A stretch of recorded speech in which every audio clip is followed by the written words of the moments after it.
اللهم صل على محمد وآل محمد. اللهم صل على محمد وآل محمد.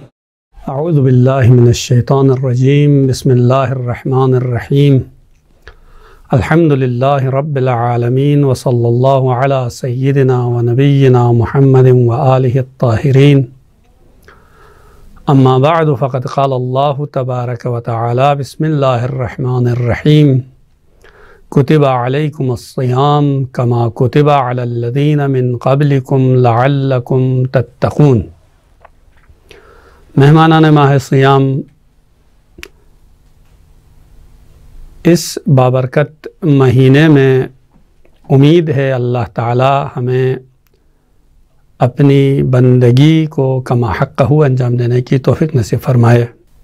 زمان اور مکان کے اعتبار سے کچھ زمانوں کو ذاتی مقام اور منزلت حاصل ہے، عظمت حاصل ہے، اور کچھ عظمت اور مقام و منزلت اکتسابی ہے. مثال کے طور پر مسجد الحرام، جس کی عظمت، جس کی منزلت ذاتی ہے، جس میں 2 رکعت نماز یا 1 رکعت نماز باقی مساجد کی نسبت 1,00,000 رکعت کے برابر ہے.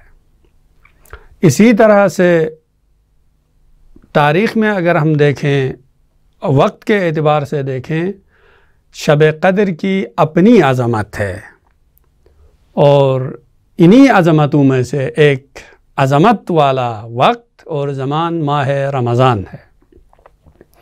اس ماہ رمضان کی عظمت کے لیے یہی کافی ہے کہ آسمانی تمام کتابیں اسی مہینے میں نازل ہوئی ہیں. امام صادق علیہ السلام کی ایک روایت کتاب کافی میں ہے، جہاں آپ فرماتے ہیں اس مہینے کی 1 تاریخ کو صحف ابراہیم نازل ہوا، اسی مہینے کی 6 تاریخ کو تورات نازل ہوئی، اسی مہینے کی 13 تاریخ کو انجیل، اور 18 تاریخ کو زبور نازل ہوا. اور یہ بھی آپ کو پتہ ہے، قرآن کی آیات کے مطابق شہر رمضان الذی انزل فیہ القرآن، قرآن بھی اسی مہینے میں شب قدر کی رات میں قرآن نازل ہوا. بس اس کا مطلب یہ ہوا تمام آسمانی کتابیں بھی اسی رات میں نازل ہوئی ہیں. لذا یہ ایک عظیم مہینہ ہے، جس مہینے کے بارے میں پیغمبر اکرم فرماتے ہیں اولہ رحمہ اوسطہ مغفرہ وآخرہ عتق من النار. یہ وہ مہینہ ہے جس کی ابتدا میں رحمت ہے، لذا پہلے 10 دنوں کو عشرہ رحمت کا نام دیا، اور درمیانی 10 دنوں کو عشرہ مغفرت کا نام دیا، اور آخری 10 دنوں کو وہ 10 دن، وہ عشرہ جس میں انسان کے لیے جہنم کی آگ سے نجات ہے. عظیم مہینہ ہے.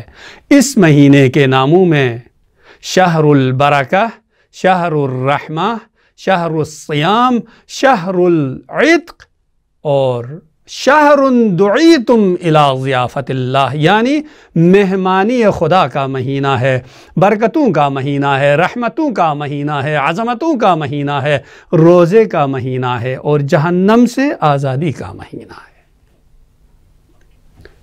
ایک اور روایت میں پیغمبر اکرم فرماتے ہیں رجب اللہ کا مہینہ ہے، اور شعبان میرا مہینہ ہے، رمضان شہر امتی میری امت کا مہینہ ہے. جس شخص نے اس مہینے میں روزہ رکھا، جس شخص نے اس مہینے میں روزہ رکھا، اللہ تعالیٰ اپنے اوپر واجب قرار دیتا ہے کہ اس کے گناہ بخش دیے جائیں، اور اس کی باقی ماندہ زندگی اپنی حفظ و امان میں رکھے، اور کل قیامت کے دن تشنگی اور عطش سے اسے محفوظ رکھے. کیوں؟ چونکہ رمضان کا مہینہ، اس مہینے کے نام کے بارے میں فرماتے ہیں ختم مرتبہ محمد مصطفیٰ صلی اللہ علیہ وآلہ انما سمی الرمضان لأنہ یرمض الذنوب. رمضان کو رمضان اس لیے کہا گیا کہ اس میں گناہ بخش دیے جاتے ہیں. رمضان کا معنی جلانے والا، یعنی تیز آتش کو، تپتی آگ کو رمضان کہا جاتا ہے۔ چونکہ اس مہینے میں گناہ معاف کیے جاتے ہیں اس لیے اس مہینے کو رمضان کہا گیا۔ پس یہ مہینہ مہینوں میں بہترین مہینہ، قرآن اسی مہینے میں نازل ہوا، رحمت اور برکتوں کا مہینہ ہے۔ امید ہے اللہ تعالیٰ سے کہ اس مہینے میں ہمیں اپنی رحمتیں، برکتیں اور مغفرت نصیب کرے اور اسی مہینے میں ہم رستگار ہوں۔ والسلام علیکم ورحمۃ اللہ وبرکاتہ۔ اللهم صل على محمد وآل محمد، اللهم صل على محمد وآل محمد۔